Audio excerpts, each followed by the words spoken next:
Restrictions apply. Mga kababayan, you are still watching Kababayan LA, America's first and only daily talk show for and about the Filipinos. We are in Las Vegas right now. To be more exact, inside the press room of the MGM Grand Garden Arena para po sa laban ng Manny Pacquiao and Sugar Shane Mosley. Now, upset is the word that Manny Pacquiao supporters do not and did not want to hear. Kaya naman po gaya ng nakaugalian, nagpamisa po sa umaga bago ang laban. Doon po binasbasan yung mga gagamitin ni Manny Pacquiao for the fight. And we also got to talk to some of the supporters and ask them what their message was for the boxing hero.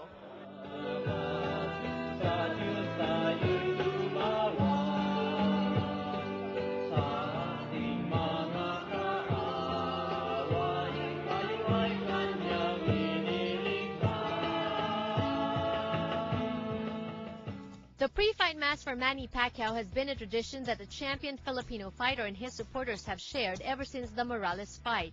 It used to be held in just a hotel room, but as Pacquiao's fame grew, so did a demand for bigger room to accommodate well-wishers. Last Saturday, the pre-fight mass was held in a ballroom at the Mandalay Bay Convention Center. There were about 1,000 attendees that included personalities, politicians, and actors who wanted to personally wish the champ well. May the Lord be with him.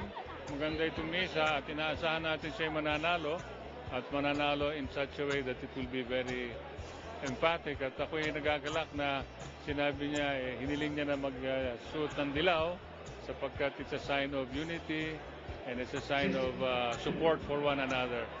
We wish him all the best. Alam ko naghanda siya ng todo-todo dito sa labang ito dahil gusto niyang magpatuloy ang pagbibigay karangalan sa ating mga Pilipino sa buong mundo at sama-sama natin ipagdasal. Una, ang kanyang kaligtasan.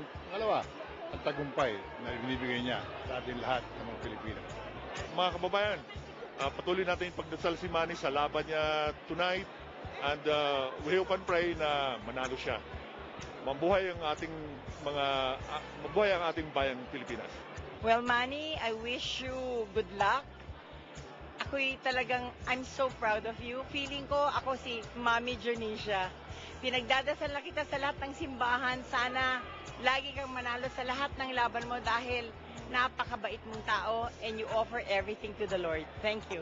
Manny, good luck sa'yo. I'm very proud of you. We are all very proud of you. We love your humility. We love your confidence and your brute strength. Good luck, Manny. Sa lahat ng mga kababayan, magdasal tayo dahil mabigat itong laban na to. Huwag kayong sabihin na ordinaryong laban to para kay Manny. Mostly has never been knocked down in his whole life. So, magdasal tayo na siguradong manalo yung ating pambansang kamao at suportahin natin ang mahal nating kababayan from Sarangani dahil talaga mananalo siya, pero maawa tayo, masakit ang laban na to. Among those who flew into the States just to watch Manny fight was popular beauty doctor to the stars, Vicky Bello. Well, I think for me, Manny Pacquiao is an artist. I like Michael Jordan. I used to love watching him. I actually cry pag nanonood ako kay Manny Pacquiao because it's so beautiful the way he moves and everything. And of course, Jinky is a good friend and she's kind enough to give me tickets. So, of course, tickets for the fight, but I fly in. So right now, it's so much fun because my son is here, my ex-husband is here, and my current boyfriend, Hayden's here. Family reunion. Family, Well, Vicky, you know, Jinky is a friend of yours also. So I'm sure pagkabago ang fight, you talk to each other. Ano bang mood for this fight? Kabado ba? Confident ba? Alam mo, sa apat na fights, 5 na yata napapanood, Jinky's never kabado. And like today, right before they were playing the rosary, it's so nice. Manny was sleeping. Inaantok siya talagang natutulog yan bago. That's why he always looks bagong gising before the fight. And then, right before everybody kneels down and then they all pray the rosary. Parang maganda dito, and something that I think that's why Manny is so blessed, is that he prays for his kalaban also. He prays that nothing will happen to his foe and that the family will be okay and everything will be fine. So, nakikita mo talaga yung kabaitan ng tao. So, kaya siguro super blessed siya. At saka sobrang humble.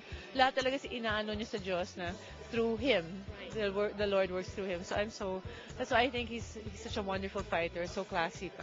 What about ikaw for this fight? Are you scared? Look at Mosley, he's so big. I know, my God, his body 8-pack yata. Ngayon lang ako nakakita ng 8-pack. Pero lagi akong kinakaba. Every single fight kinakaba ako. Kasi especially last time nung sa Dallas, si Margarito, talagang bugbog si Manny after. Diba, nakakaawa naman talaga, di ba? Kasi kahit nandito tayong lahat, we're all here to support him. When he gets on the stage, he's half naked and it's all by himself. There's nothing we can do for him except pray, di ba? So it's really one-on-one. Not like other fights, di ba? It's not physical like tennis or if it's basketball, marami sila sa team. Ito talaga, mano-a-mano, isa. So, talaga my heart is dug-dug-dug-dug. More than Jinky. Pero si Jinky, kaya-kaya yan. Very, siya, talakas ng faith niya kay Manny at sa Diyos. Okay, meron ka bang prediction for this fight though? Well, of course, Manny's gonna win. Hopefully, he won't get hurt kasi we're all looking forward to his concert after. Di ba?